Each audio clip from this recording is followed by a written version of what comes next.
सीतामढ़ी में तथाकथित गौ रक्षकों ने ऑटो से जा रहे दो लोगों को पकड़कर हंगामा शुरू कर दिया।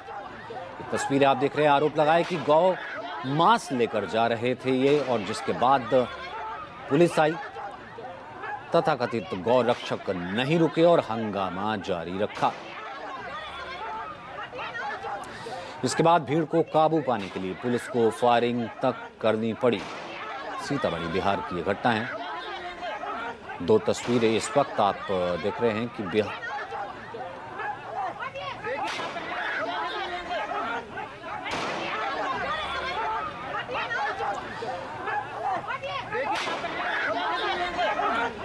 तो ये तस्वीर है इस वक्त बिहार की। बिहार में नई सरकार, नया सुशासन और उसके बाद सीतामढ़ी की यह घटना। अमिताभ इस वक्त हमारे साथ मेरे सहयोगी मौजूद है। अमिताभ, ये तस्वीर बिहार की हो सकती है, नई सरकार, नया सुशासन और गृह विभाग। सबसे बड़ी बात यहां पर गौर करने वाली यह है कि गृह विभाग इस वक्त नीतीश के पास नहीं है और ये सरेआम हवा में लहराती पिस्टल की तस्वीर।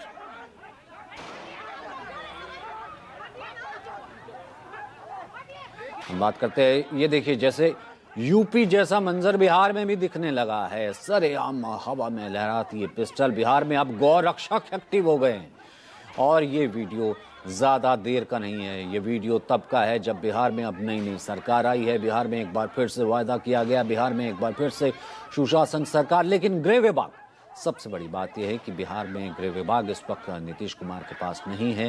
उप मुख्यमंत्री सम्राट चौधरी के पास गृह विभाग गया है और ऐसे में ये तस्वीर न केवल चौंकाती है बल्कि डराती भी है। गौमांस जो कि प्रतिबंधित है, उसे टेम्पो में ले जाया जा रहा था और प्रतिबंधित गौमांस को पकड़ा गया। सीतामढ़ी बिहार की यह घटना। हवा में लहराता ये तमंचा, हवा में लहराती ये पिस्टल। यूपी जैसा ये मंजर, यूपी जैसा ये डरावना मंजर इस वक्त बिहार के सीतामढ़ी की सड़क से दिखता हुआ।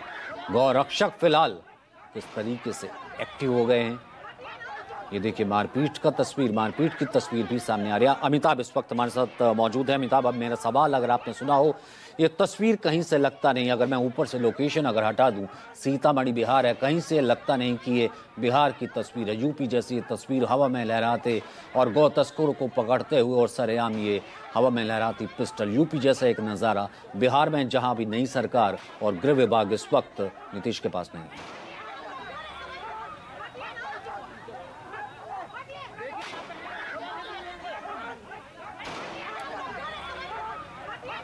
अमिताभ तक क्योंकि लगता है कि इस वक्त वहां पर शोर है, आवाज उन तक नहीं पहुंच पाई है। अब गौ रक्षक इस तरीके से एक्टिव हो जाएंगे ये किसी ने सोचा था, क्योंकि इस वक्त ये तस्वीर नजर आ रही है। अमिताभ, आवाज आ रही है? नहीं। अमिताभ, अगर आवाज आ रही है, इस तस्वीर को थोड़ा एलेबोरेट कीजिए, क्योंकि ये तस्वीर फिलहाल लगता नहीं कि किसी मायनों से बिहार की है। यूपी की ऐसी तस्वीरें देखने को जरूर मिलती रहती हैं कि यूपी जैसा मंजर। अब लगता है कि शायद ये बिहार में। मौके से दो तस्कर भागने में सफल रहे हैं। हवा में लहराता ये पिस्टल तमंचा।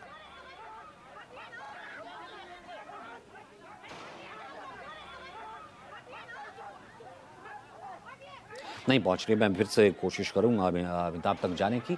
लेकिन ये तस्वीर अपने आप में चौंकाती है ना, क्योंकि अभी हमने देखा इतनी टीडीएस, इतनी बड़ी एक्सरसाइज हमने देखी।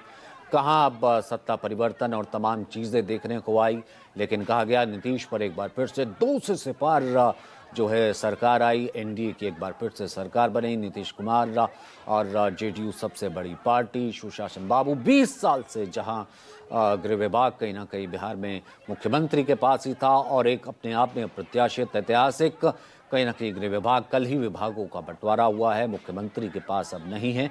और ऐसे में अगले ही दिन ऐसी ये तस्वीर आना, वो भी सीतामढ़ी बिहार से।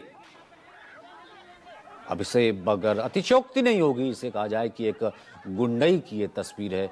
स्थानीय लोगों ने पहले पकड़ा और ये इल्ज़ाम लगाया कि ये जो जा रहे थे ये गौ तस्कर है, गौ तस्कर प्रतिबंधित मांस लेकर के जा रहे थे। अमिताभ इस वक्त मौजूद है। अमिताभ, आप तक आवाज आ पा रही हो तो इस तस्वीर को थोड़ा सा और दर्शकों के लिए, हमारे लिए एलैबोरेट कीजिए, क्योंकि ये और ज्यादा चिंता इसलिए हो जाती। बिहार, नई सरकार।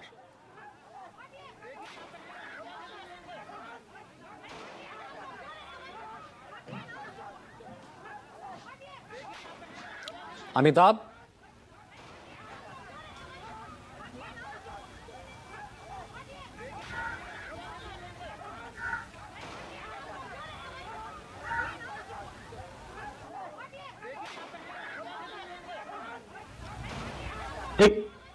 ये देखिए, ये घटना बिहार के सीतामढ़ी जिले के परसौनी थाना क्षेत्र की है, जहां पे ये सूचना मिली थी कि दो युवक जो एक ऑटो से प्रतिबंधित गौ मांस लेके जा रहे थे, कुछ लोगों को इस पे शक हुआ और शक होने के बाद उन्होंने ऑटो रुकवाई है। उसके बाद जब चेक की तो उसमें प्रतिबंधित मांस था और इसके बाद भीड़ काफी एग्रेसिव हो गई, मॉब लिंचिंग का चांसेस था। लेकिन इसी बीच पुलिस जो वहां पे घटनास्थल पे पहुंची, जैसे परसौनी थानेदार जो खुद वहां मौके पे पहुंचे और पुलिस बल जो वहां पहुंची, तो पुलिस के साथ में ही जो लोग थे, वो उग्र लोग जो थे, दो युवक जो ऑटो पे सवार थे, उन्हें पिटाई करना शुरू कर दिया और उसके बाद पुलिस उन्हें बचाते हुए अपने जो जिप्सी थी उसमें ले जाने लगे, अपने पेट्रोलिंग गाड़ी में बैठाने लगे। इस बीच भीड़ काफी उग्र हो चुकी थी, जिसके बाद बचाव के लिए वहां थानेदार ने यहाँ पे करीब 10 राउंड हवाई फायरिंग की है।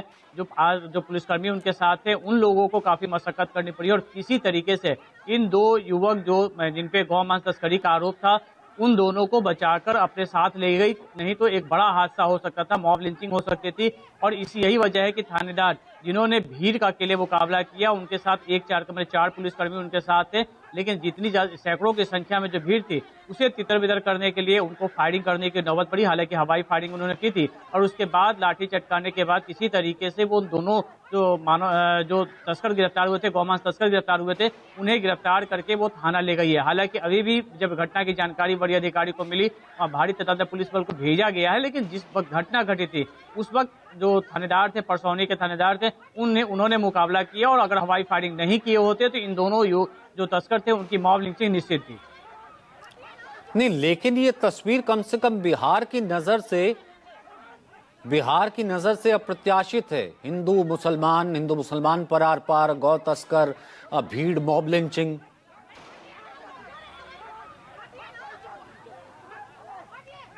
बिल्कुल, देखिए ये जो इलाका है परसौनी बेलसन से लगा हुआ है, जो बिहार नेपाल की सीमा पर सीमा का इलाका जो है वहां पड़ता है और वहां पे ये घटना घटी। निश्चित तौर पे हम इसमें इस रूप में देख सकते हैं कि अगर पुलिस वहां मौके पर नहीं पहुंची तो बहुत बड़ी आज हादसा हो सकती थी, नई सरकार के लिए बड़ी परेशानी हो सकती थी, क्योंकि दो युवक थे जिन पे आरोप लगा था, उनकी मॉब लिंचिंग। देखिए आप किस तरीके से पुलिस जब बचाने की कोशिश कर रही है तो पुलिस के साथ भी धक्का मुक्की होती है, गाड़ी से खींचकर बाहर निकालने की कोशिश होती है और जो भीड़ थी वो काफी उग्र थी, काफी वो गुस्से में थी और वो वहां से निकालकर किसी तरीके से अपने कब्जे में लेना चाहती थी। और लगातार इसमें जो युवक दिख रहे थे जो काफी उग्र थे, लेकिन जो थानेदार थे उनकी हवाई फायरिंग करने के बाद किसी तरीके से उन्हें बचाकर ले जाया गया, नहीं तो सरकार के लिए आज एक बड़ी मुसीबत ये घटना हो सकती थी। क्योंकि जिस तरीके से जो भी दोनों युवकों की अगर मॉब लिंचिंग होती तो देखिए ऐसी घटनाएं अभी बिहार में तो झारखंड में यदा कदा इस तरह की घटनाएं मिलती थी कि जहाँ पे जो गौ तस्करों के साथ जो इस तरह के व्यवहार हो रहा था, लेकिन ये बिहार की ये पहली घटना थी। तो नई सरकार के आने के बाद जिस तरीके से ये जो घटना सुबह घटी हुई है, ये एक बहुत बड़ी वारदात हो सकती थी, क्योंकि वहां पे जिस तरीके का वीडियो आया है, जिस तरीके जो स्थानीय लोग हैं वो बता रहे हैं कि भीड़ काफी गुस्से में थी, आक्रोशित थी और निशाना बनाया जाने वाला था दोनों तस्करों को। लेकिन पुलिस मौके पर अगर नहीं पहुंची, थोड़ी सी भी अगर देर करती, हवाई फायरिंग नहीं करती, तो यहाँ पे कुछ भी बड़ा कुछ हादसा हो सकता था। बहुत बहुत शुक्रिया अमिताभ फिलहाल इस बातचीत